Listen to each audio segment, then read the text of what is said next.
Bismillahirrahmanirrahim.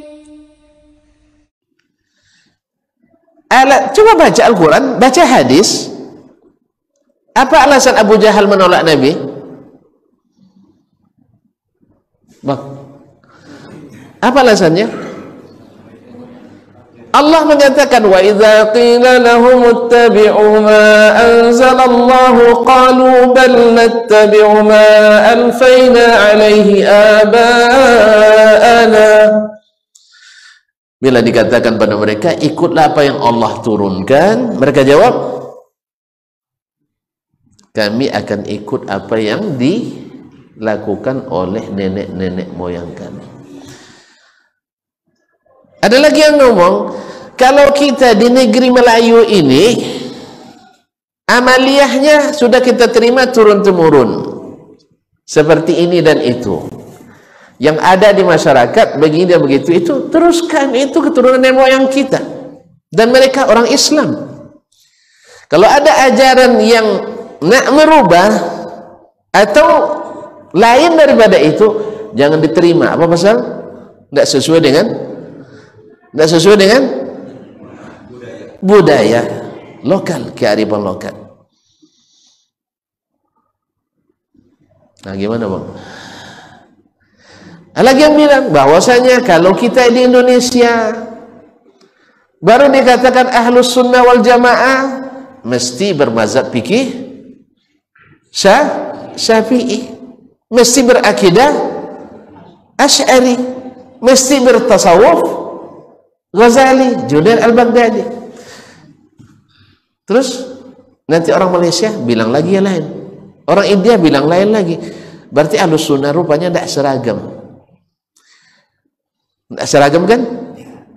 Nah, makanya ketika, mohon maaf ini agak sedikit, biar tonton paham mana yang jihad, mana yang tidak jihad, supaya kita tidak dituduh dengan hal yang kita tidak ketahui. Dia kita dianggap radikal apa sebab suka tampil beda dengan orang lain. Bukan suka tampil beda, kita ingin ngajak kepada yang menyatukan umat. Kan kita tanya, ini Nabi? Iya. Itu? Enggak. Kira-kira mana yang baik, Nabi atau yang itu? Jujur bang, jujur nah, serius ini. Mana yang bagus, Nabi atau itu? Di situ 1000 ulamanya, ini Nabi sendiri. Pilih yang mana? 1 juta ulamanya, ini Nabi sendiri. Serius ini, tuan-tuan. Memang ulama tidak tahu dia. Memangnya ulama itu tidak ngerti. 1 juta ulama yang mengatakan itu. Nabi sendiri. Pilih yang mana? Serius. Nanti ditinggalkan orang ramai itu. Nah, orang ramai di sana. Dan orang cerdas-cerdas, ulama-ulama besar. Nah, ragu abang milih nampaknya. Iya kan? Ikan orang ramai milih seperti itu. Apalagi kalau dibilang memangnya lebih hebat ustadz daripada ulama itu. Kita tidak bilang kita. Ini Nabi kan jelas ini yang diamalkannya, ini yang diperintahkannya, itu tidak diamalkan dan tidak diperintahkannya. Oh, ada perintahnya tapi tidak jelas. Diambil dari perkataan Nabi yang bisa multi interpretasi. Padahal Nabi sudah tafsirkan dengan perbuatannya sendiri. Disinilah umat Islam harus sepakat. Maka oleh sebab itu, kalau ada misalnya, anggaplah sekarang Mesir misalnya mengumumkan jihad, kira-kira orang Indonesia mau bantu tidak? Bisa tidak orang Indonesia bantu? Itu Palestina dihinakan di bulan Ramadan oleh orang-orang Israel, Yahudi, oleh orang Yahudi. Bisa umat Islam bantu? Ustaz, bisa? Kalau antum tidak percaya, coba urus ke Kemenlu kita, izin Pak nak pergi jihad Palestina, dikasih izin tak? Dikasih tak? Lalu apa tindakan antum? Kita lawan gitu ya? Radikal antum. Dan memang Nabi tidak bolehkan seperti itu. Tidak ada izin Nabi memimpin, jangan pergi. Sebab kalau untuk pergi nanti konyol, di sana ditolak, di sini ditendang. Di sana ditolak, di sini ditendang. Orang Palestina sendiri tidak keterima antum sebagai warganya. Apa sebab? Antum Syafi'i, kami Maliki katanya. Misal wilayah tertentu masih tidak. Makanya untuk biar kita tahu, ketika perang Teluk terjadi, kan banyak ustadz kita yang masya Allah kritikus dadakan, kan banyak kritikus dadakan. Yang sayangnya bilang para ulama tidak ngerti politik. Terus ini dia baru lahir dan langsung ngerti. Ulama dalam hidupnya berkecimpung dengan Al-Quran, hadis, dan berhadapan dengan apa gejolak dunia, ini bilang tidak ngerti politik. Gimana kira-kira? Padahal bukan juga jurusan politik.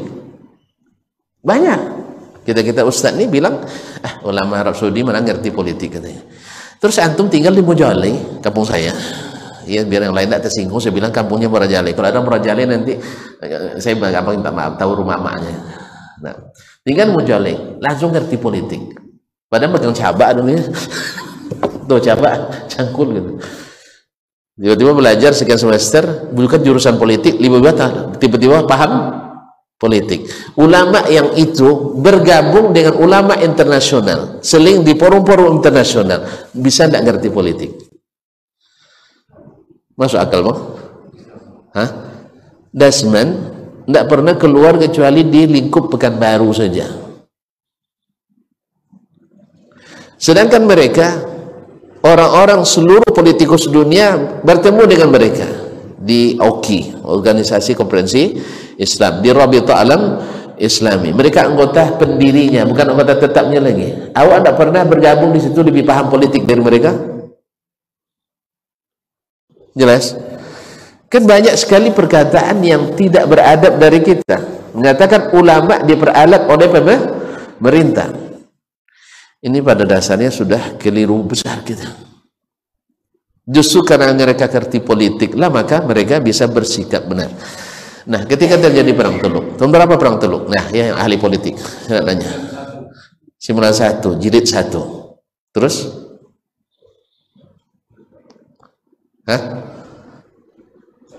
Nggak ingat lagi. Ada habis lah.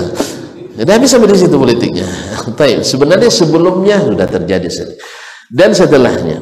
Nah, yang paling terkenal 91. Tahu enggak tuan-tuan yang tahu politik?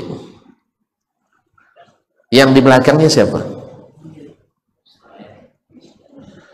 Tahu kan? Ya, kalau tahu sampai di situ.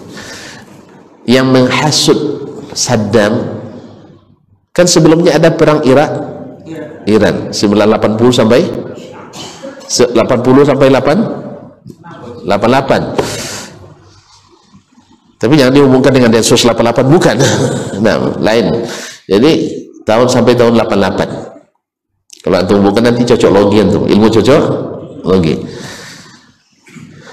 Berhenti perang Iran, pasar senjata agak lesu. Nah, negara penghasil senjata perlu senjatanya laku. Ini ada potensi konflik di Kuwait, di perbatasan.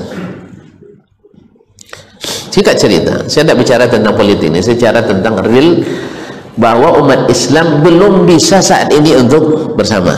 Itu maksud saya. Hancur kita, sebab divide and impera itu masih berlaku sampai hari ini dalam semua lini, sampai ke tingkat agama.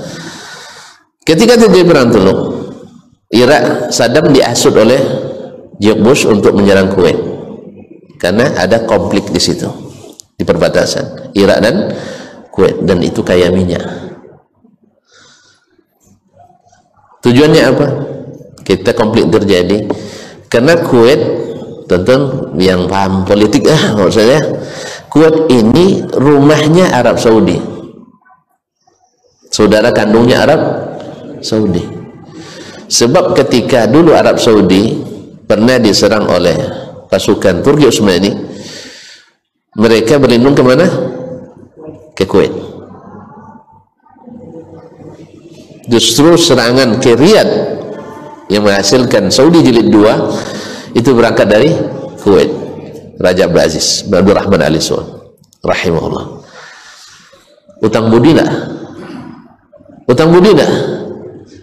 Ketika Kuwait diserang, mungkin Arab Saudi diam?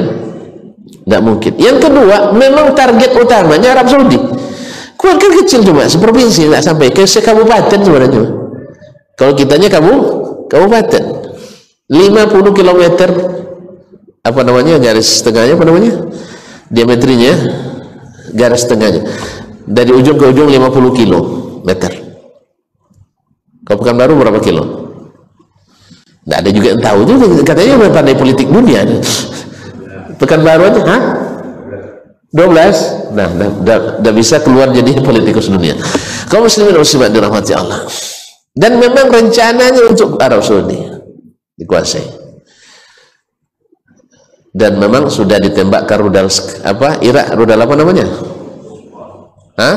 Scud. Nah, sudah sampai ke Riyadh, sehingga Jamiatul Imam kena rudal oleh Irak.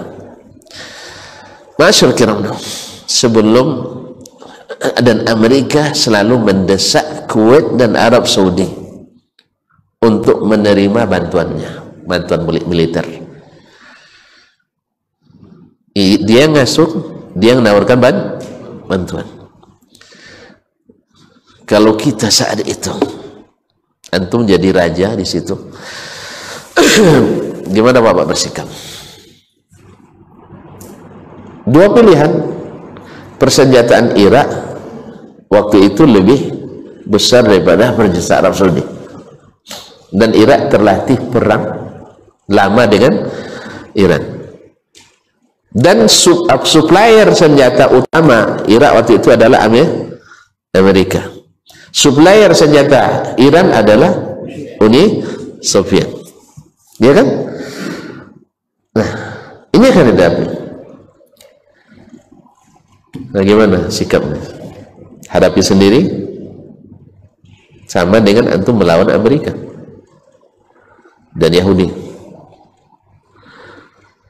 Akhirnya Raja Pahat menelpon 29 kepala negara muslim. Negara Islam yang muslim pemimpinnya di dunia ada berapa negara tentu yang ahli politik? Hah? Nggak ada juga yang tahu. 46 negara. Dia telepon 29 yang diharap punya kekuatan. Di antaranya adalah Negara Kesatuan Republik Indonesia, karena negeri muslim terbesar di dunia. Siapa presiden waktu itu? Jenderal besar, bukan jenderal biasa, jenderal besar, Bapak Muhammad Soeharto rahimahullah, ghafarallahu. Kira-kira jawaban yang diberikan beliau menurut tuan apa? Coba baca sejarah, analisa sendiri. Hasilnya apa? Dibantu apa tidak? Dibantu apa tidak? Turun nggak pasukan Garuda ke sana? Nggak turun. Berarti jawabannya, nah, maaf mas, ya, nggak mungkin.